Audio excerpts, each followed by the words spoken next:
Okay, I suppose this is happening.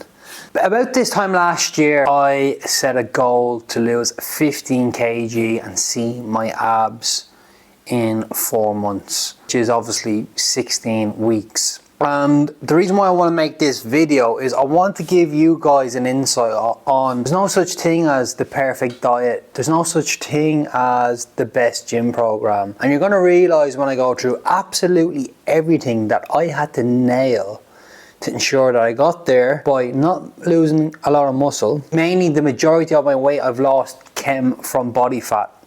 And I'm going to discuss some areas that I really needed to dial in to ensure I could stick to the program, to ensure I can stick to the nutrition plan, to ensure if there was any social occasions that came up, I knew what to do. So yeah, let's get into it. So the first thing I did was book a holiday. Okay, this was essential for me to lose this amount of weight in such a short period of time. Why? Because me booking a holiday, I created urgency. For me just to say I need to lose 15 kg and then that's it, it's not enough for me to really commit, okay? And this is why I always push, let's have something booked in. Let's have a photo shoot booked in. It just creates more urgency when times get tough. So I booked a holiday to Spain. So I went to Barcelona, I went to Salou and Ibiza. So I was already getting excited with the way I was going to look for that holiday. Now, I know a lot of people don't agree with that. Shouldn't be the reason why you want to get into the best shape possible. Look, we're human beings and we all think similarly. There's nothing wrong with having a target in place that's going to help you get to that goal, or it's going to give you the best possibility to sticking to a plan, okay? So I would always recommend have a date in place like I did and work to that date, because that's going to create urgency. And it's also going to create excitement when you're slowly making changes to your body. So one of the first things I had to get hold of was my environment. Because in my environment, in my apartment, if I have chocolate, crisps, biscuits, I am going to overindulge in these, okay? And when I'm not dieting, it's fine, right? I can manage my intake. But if I'm dieting, I have more urges to eat more rubbish. So first things first, I eliminated all of the rubbish that's going to cause me to not make progress and ultimately leave me frustrated. The next thing I done was set clear expectations, standards that I need to stick to, and I was always pre-framing situations that would eventually happen along the 4 months of dieting. So for an example, right, and I get this and I hear this often from some of my clients, when you're going through a dieting phase, right, you are going to get people saying to you, why are you doing this? This is obsessive. And that can be a challenge to, deal with them situations, because one, you probably don't want to let your friends down or your loved ones down. And sometimes when they're saying that, it does come from a good place, but it also comes from a place that maybe they're the ones that need to change. I very, very rarely hear people that are in incredible shape say this. So you need to be mindful of them situations, because that's exactly what I had to be mindful of also. I also had to pre-frame my mind that I am going to feel hungrier as the dieting phase goes on. I will have to put things into perspective and say, actually, me being hungrier is a good sign we're eating into fat stores, which in result is going to give me the abs that I'm looking for my holiday. I've gone through multiple dieting phases to get lean for my holidays. And when I was younger doing this, there's 2 areas I overlooked. And I actually made the dieting phases really unenjoyable through the whole experience. Not prioritizing sleep, not prioritizing my stress management either. So I was making these areas a non-negotiable to be on my priority list while going through this dieting phase. 7 hours of sleep. Now, don't get me wrong, there was times when I didn't get 7 hours of sleep. Stuff happens, can't sleep, all that, carry on. But it's making the effort and being consistent with it. Also, with stress, again, if I wasn't getting a hold of my stress, which I haven't in the past, this is going to make the process less enjoyable. Because when you're stressed, you're more inclined to make poor decisions around food. I would stress eat, okay? But this time around, all I done was, every time I felt stressed, I either wrote on my journal what's caused me to stress out on that particular area, what can I do the next day to prevent that happening again. I'm not sure how far or how many minutes we're in so far with this video, but you've probably realized I haven't mentioned anything about training, anything about nutrition yet. And the reason why I haven't, as I explained at the start of the video, if you can't get your house in order, if you can't build the foundations, the best plan, the best nutrition strategy is not going to work. So getting a hold of your sleep, getting hold of your stress, setting clear expectations, clear standards, working towards a deadline and something to create urgency like booking a holiday is essential for you to stick to the best plan or the best nutrition plan. Now, bear in mind, I was primed to go into a fat loss phase because I've been training anyway. The biggest issue with a lot of people, if they have like a big fat loss goal, is they go too aggressive too soon. So what I mean by this is some people would just say, okay, I need to drop my calories by 800. And they don't leave themselves enough room to make changes along the journey. And majority of the time, they don't have enough energy from food that's going to allow them to kick on.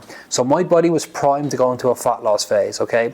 So what I done was I reduced my calories from 2,700, which is my maintenance calories, down to 2,400 calories. Because I have a big appetite, I made sure that in my meals, I had high volume foods. So potatoes were a go-to for me. I could get a large amount of potatoes compared to, say, a bowl of rice.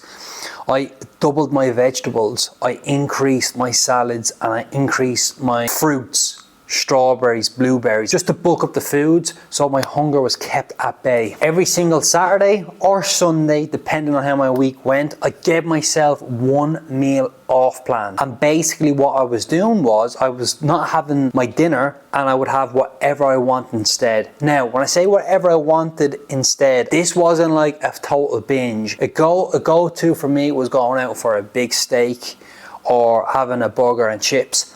That was all. It wasn't burger, chips and a milkshake, burger, chips and an ice cream, okay?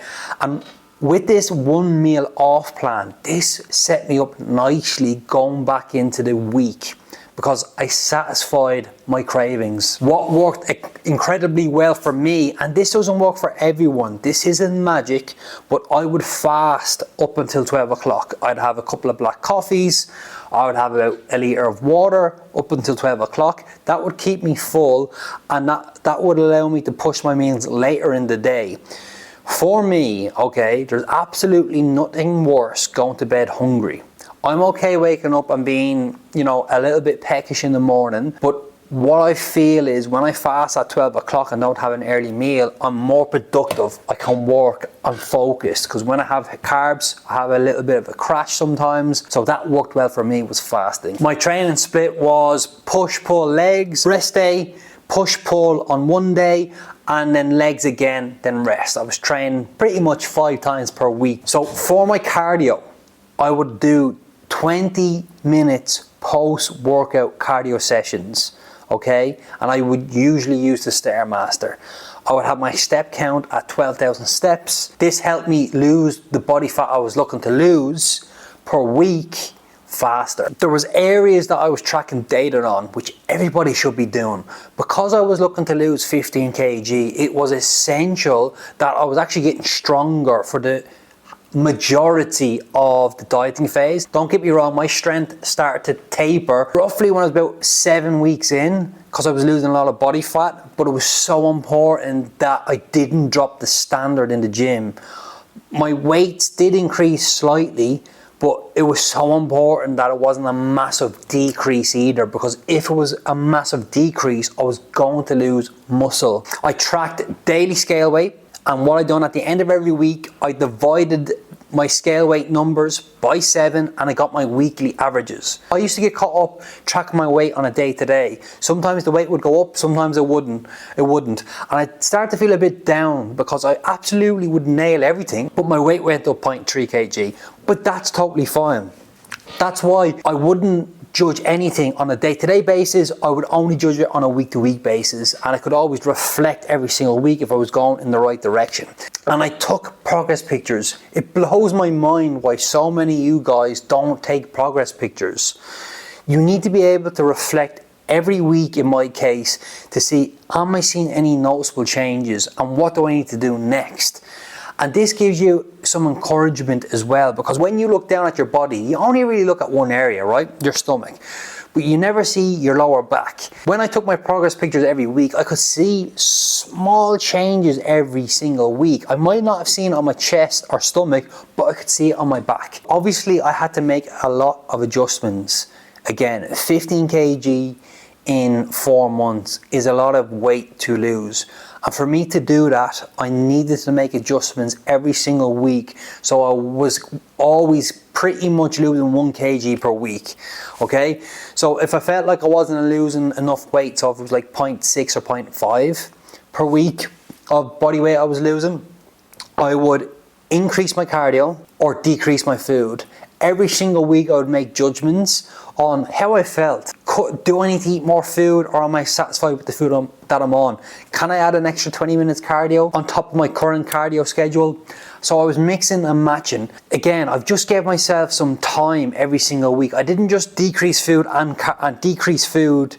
increase cardio. I was always picking one every single week, and this helped me lose roughly 1 kg per week. Look, I understand losing 15 kg might feel aggressive to lose in like 4 months.